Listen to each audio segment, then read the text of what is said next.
Nice morning out here. First week of spring. Oh, we got a package. Today's video. Let's grab something real quick from the garage. Today's video, we're just going to talk about the trailer hitch on the Nissan. Grab my lay down pad. My driveway's so eroded, old asphalt, it really hurts when you lay down on it. It's a quick video.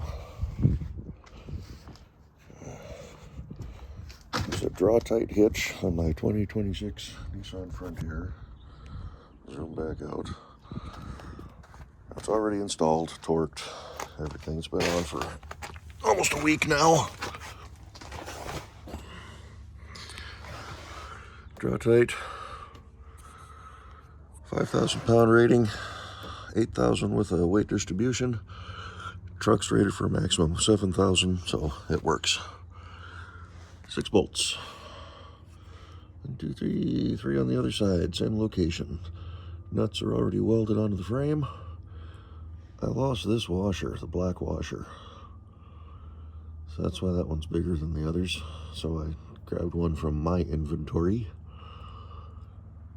Scotch-brighted it clean, primed it and painted it black just so I don't have an ugly washer.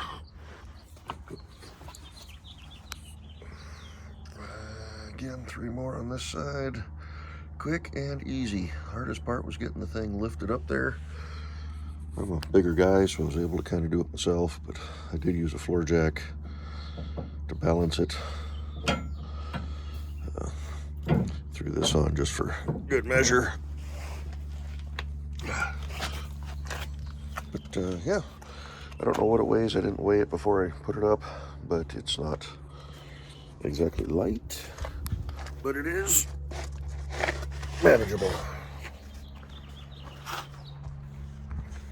So if you buy a Nissan or other similar vehicle, look on the internet, see what they got for videos, and that's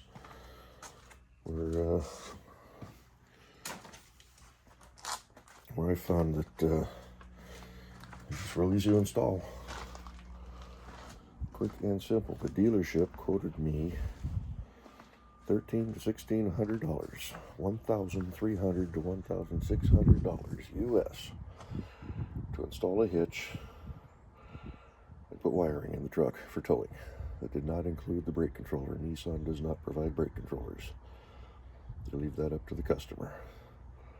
So I will be all into this thing for about $450, I think. Maybe $500. So much cheaper. But yep, good little rig. Don't have a trailer, but she's ready to tow one if I get one. So, alrighty, just a quick one. Talk to y'all later. Bye-bye.